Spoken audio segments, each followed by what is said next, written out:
अस्सलाम वालेकुम वरहमतुल्लाहि वबरकातुहू। दोस्तों अजीज़ों, मैं सीमा कौसर बीटीएम बैंगलोर से फिर एक बार आप सबके साथ। दोस्तों, उडुपी के हिजाब इशू पे हम आज तक कुछ भी बोले नहीं थे, बट जिस तरह से वहाँ पे माहौल बिगड़ता जा रहा है, जिस तरह के वहाँ के खुद लोकल जो लेडीज़ हैं, लड़कियां हैं, उन किस तरह से उन बच्चियों के ऊपर क्रिटिसाइज कर रही, ये देखते हुए मुझसे रहा नहीं गया, तो सोचूं कि आज उस चीज़ पे बात करना बहुत ज़रूरी हो गया। दोस्तों, जो भी लड़की वहाँ के लोकल लड़कियां हैं, लेडीज हैं, जो भी उन बच्चियों के खिलाफ बात कर रही, जो भी उन लड़कियों को बोल रही कि ऐसे हिजाब डालने के बहुत सारे कॉलेजेस थे, जाके वहाँ पे जमना था। इस्लाम में हिजाब है, मगर क्या सोशल मीडिया पे आना, ये सभी इशू क्रिएट करना या फिर मीडिया को बाइट्स देना, ये सभी इस्लाम में जायज़ नहीं है। फिर भी ये सभी क्यों कर रही जब हिजाब डालने वाले। तो इस तरह के सभी जो उन बच्चों के ऊपर एलिगेशंस लगा रही, मैं आज उनको जवाब देने आई हूँ। दोस्तों, ये बच्चियां जो कर रही, पहले इसका क्लैरिफिकेशन दे दूं। जो भी हो, फर्स्ट ऑफ ऑल ये एक गवर्नमेंट कॉलेज है। गवर्नमेंट कॉलेज में कोई भी यूनिफॉर्म मैंडेटरी नहीं है as per the government law. तो वहां पर वो बच्चियां कुछ भी पहन के जा सकती, वो उनका फंडामेंटल राइट है। दूसरी चीज, कोई भी कॉलेज ले लीजिए वहां पर, या स्कूल ले लीजिए, वहां पर शारदा स्तुति पढ़ाई जाती है, गणेश पूजा होती है, और सरस्वती पूजा, ये सारे फेस्टिवल, ये सारे पूजाएं सब कुछ हो सकती हैं। तो क्या एक मुसलमान बच्चियां को वहां पर सलाम करने पे भी रोका जा रहा है आपस में, और हिजाब डालने पर भी रोका जा रहा है, जबकि गवर्नमेंट कॉलेज में, पीओ कॉलेज में कोई भी यूनिफॉर्म मैंडेटरी नहीं होता। तो जो लोग इन बच्चियों को इस तरह से बोल के उनके साथ खड़े नहीं हो सकते, वहां की औरतें इन बच्चियों के साथ जो अपने हक के लिए लड़ रही, तो कम से कम खामोश रहना सीखिए। अगर आप उनका साथ नहीं दे सकते तो आप उनको डिस्करेज भी मत कीजिए, और अपने बेनिफिट के लिए या फिर अपने कोई इसके लिए, मुफाद के लिए इस चीज को पॉलिटिकल मत बनाइए आप लोग। क्योंकि आज मुलबागल, कोलार डिस्ट्रिक्ट के मुलबागल में जो बच्चे फ्राइडे के दिन नमाज पढ़ते थे, वहां पे हंगामा करी जाके जो भी हिंदू ऑर्गेनाइजेशंस थे, और वहां की प्रिंसिपल को सस्पेंड करवाया गया है। किस लिए? अगर वहां पर पूजा हो सकती है, शारदा स्तुति पढ़ाई जा सकती है डेली इसमें स्कूल के अंदर, तो अगर फ्राइडे के एक दिन, वो भी कोविड के लिए बच्चे बाहर ना जाएं, इसलिए अगर नमाज की इजाजत दे भी दी वहां की प्रिंसिपल ने, तो ऐसी क्या आफत आ गई। दोस्तों, मैं बहुत पहले से बोलते आई हूं कि ये जहर नॉर्थ से साउथ तक आने में देरी नहीं लगेगी। उस वक्त हम लोग चुप बैठे थे जब इस तरह की मॉब लिंचिंग, इस तरह के हिंदूज के, क्रिश्चियंस के ऊपर, मुस्लिम्स के ऊपर, माइनॉरिटीज के ऊपर, दलित के ऊपर जब हो रहे थे हमले, तब सब खामोश बैठे थे। उस वक्त भी मैंने कहा था कि ये नॉर्थ का जहर साउथ को आने में देरी नहीं लगेगी। आज एक दलित बच्ची,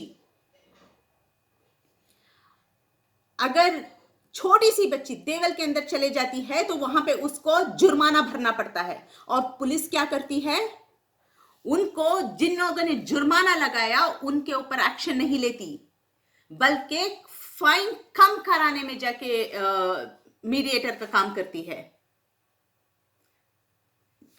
दलित को और मुसलमान को भी, एक जो पुलिस स्टेशन के अंदर जिसने पानी मांगा, उन लोगों को यूरिन पिलाया गया, और क्रिश्चियंस के ऊपर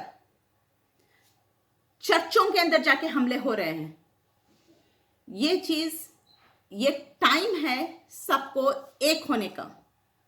अगर आज भी हम लोग अपने अपने इश्यू को अपने अपने स्तर पर लड़ेंगे, तो कभी हम लोग इसी तरह से अलग अलग करके, जिस तरह से अंग्रेजों ने किया था डिवाइड एंड रूल।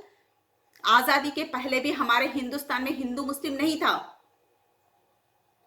1920 में हिंदुस्तान के अंदर हिंदू मुस्लिम के दंगे करवाए गए अंग्रेजों के द्वारा। उस वक्त तक हिंदू मुस्लिम के दंगे नहीं होते थे, उस वक्त भी हिंदू खतरे में था, आज 100 साल बाद भी हिंदू खतरे में है। यही मुद्दे को रखकर आज भी हम लोगों को तोड़ा जा रहा है। अगर आज भी हम लोग अगर सब एक होकर जो भी गलत हो रहा है, जो भी फंडामेंट हमारे राइट्स हैं या फिर जो भी हमारे कॉन्स्टिट्यूशन के खिलाफ हो रहा है, अगर उसके साथ अगर नहीं खड़े हुए तो हम लोग इसी तरह तोड़े जाएंगे। दोस्तों, मेरी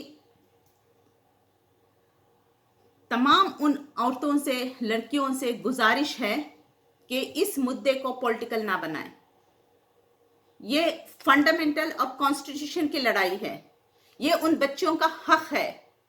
1 महीने से वो बच्चियां बाहर पड़ी हैं, 1 महीने से। अगर उनके पास अगर उतना पैसा होता, वो गवर्नमेंट कॉलेज है, ये बात याद रखनी चाहिए। जो लोग बोल रहे हैं कि जो हिजाब डालने वाले बहुत सारे प्राइवेट स्कूल्स हैं वहां जाके पढ़े, अगर उनके पास इतना पैसा होता तो वो बच्चियां गवर्नमेंट स्कूल में नहीं आती थी। तो गवर्नमेंट स्कूल के बच्चियों को उनका ये हक है, ये उनका फंडामेंटल राइट है कि वो जो चाहे अपनी कॉलेज को पहन के जा सकते हैं। और ये डिस्क्रिमिनेशन किस लिए कि अलग अलग कैस्ट को अलग अलग रूल्स।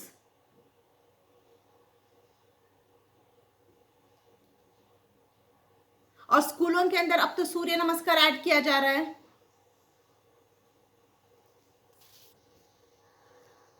जब अगर कह रहे हैं कि स्कूल के अंदर कोई धर्म नहीं आ सकता, तो फिर ये क्या है? हम लोगों को इस चीज से ऑब्जेक्शन नहीं है। मेरे बात का गलत मतलब निकालिए कि मैं इस चीज को ऑब्जेक्शन कर रही हूं, नहीं। अगर क्योंकि गवर्नमेंट स्कूल है तो सभी मजहबों को इक्वली वहां पे राइट मिलना चाहिए, मैं इसकी बात कर रही हूं। ना कि ये नहीं हो रहा है तो वो नहीं भी होना चाहिए, ये नहीं बोल रही हूं मैं। अगर वो हो रहा है तो ये भी होना चाहिए।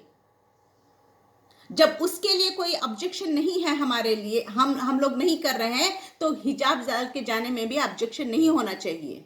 जब गणेश पूजा में हम लोग साथ खड़े होके वहां पर सेलिब्रेट करते हैं स्कूलों में, तो जुमा के दिन अगर एक दिन की नमाज पढ़ ली गई तो उस पर ऑब्जेक्शन नहीं होना चाहिए। इस चीज को समझिए आप लोग।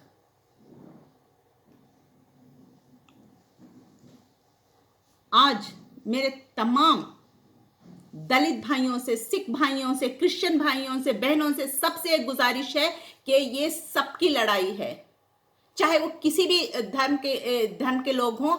सबके साथ ये अलग अलग लेवल पर, अलग अलग तह पर उनकी हो, सबको ये इंडिविजुअली तोड़ रहे हैं ये लोग।